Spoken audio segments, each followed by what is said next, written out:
My journey has been highly influenced by taking one step back and two steps forward. Food is love made visible. It is the engine that drives us and connects us as a community. My love affair goes all the way back at the age of 5. I was bent on proving to everyone that I knew my way around the kitchen. Well, I learned the hard way when I fell hands first in a very hot pot of oil. I got 3 degrees burn. Most people will have a phobia for their first love. Well, not me. I fell even more deeper in love with food. 8 years, I moved to live with my grandmother. She owned a restaurant, which we call Cookery Bafa. It's a local restaurant. And I was pretty much the glorified steward, washing pots that I could probably fit into. And that, I was so deeply into the kitchen, picking a basket of pepper, peeling a basket of onions, that it started affecting my grades. I was failing so bad in school that my parents even got worried, and then they came back and took me home. So I had to go back home and stayed with my mom and dad. And then the civil war broke in Sierra Leone. It was a brutal civil war. So we were forced to move to my ancestral home, Guinea-Conakry.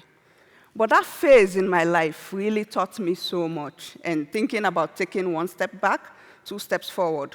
We were in this very small village. We were not going to school as teenagers. I was 11.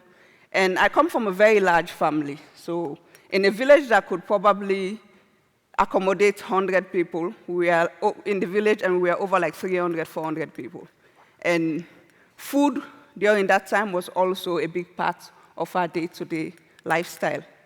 But it was an important part for me because I learned so much, and the chef I am today is highly influenced by that phase in my life.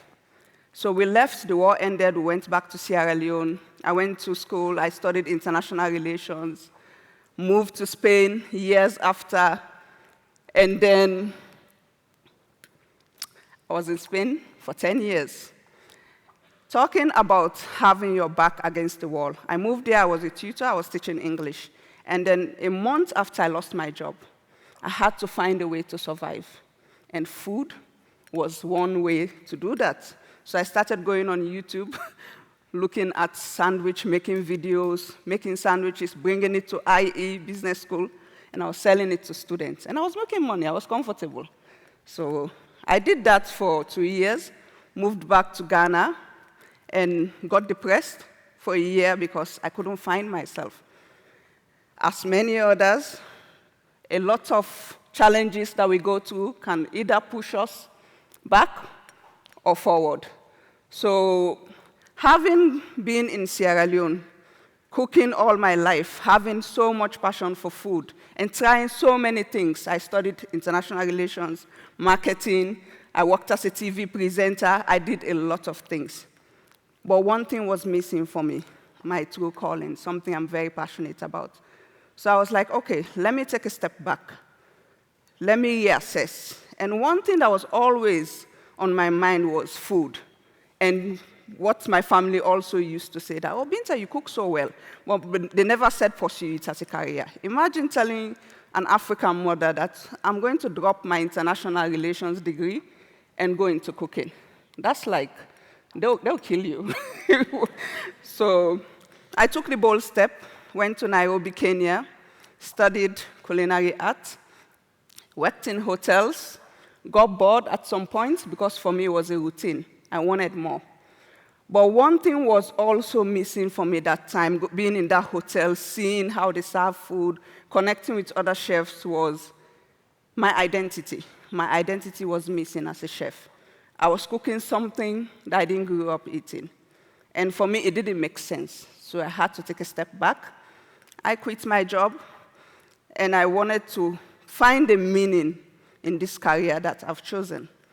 So I started traveling across Africa because it was very important for me to decolonize myself. While I was in this hotel, I was always asking myself, why is it that this is an African-owned hotel and then we are serving apple pies, we are serving risotto. There's nothing wrong with that. Believe me, I love to savour a good pastry, French pastry, or an apple pie. But I believe that experience should be kept for a trip to Paris or a trip to New York. So the burning desire to find my identity as a chef started. So I was like, for me to understand my cuisine, I need to travel across Africa. So I started going to small Fulani communities. I would spend days with the keepers of the authentic recipes, like the grandmothers, the aunties. I would learn their ways of cooking, document, and then I'll go back to Accra, Ghana, and then I'll host pop-up dinners inspired by all these communities across Africa. And that was interesting, telling stories, sharing the food, documenting. I think I've skipped. So interpretation also was something I had to look deep into. Like, I'm saying that I'm an African chef. Why is it that I'm making food that I'm referencing to European food? And that didn't make sense. So I was like, I need to find my own path, my own identity as a chef, and promote the ingredients I grew up eating. So spending time with these women really shaped that journey. I come from the largest nomadic tribe, which is called the Fulanis.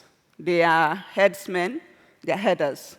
They rear cattle for living. They go from one country to another. We don't even respect borders. We just cross wherever we go. And because of that, there is also a negative connotation when you think about us. We always fight with farmers because of we rear cattle, and there is always cattle invasion. So these cows will just cross a border, let's say from Togo to Benin, and enter a farm and just destroy. And that has created a lot of issues. And also having a platform as a chef, it was important for me to shed light and change the narrative about these people.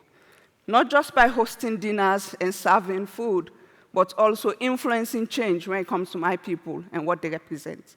So I started serving as a peace ambassador, where I will host peace dinners, bring farmers and these herdsmen together, and solve these issues. So I did that for like a year, and that has changed a lot. But most importantly for me, one lesson I still hold close to my heart is that identity is very important, culture is very important, community, food, and if you can use that, you can influence change in so many ways.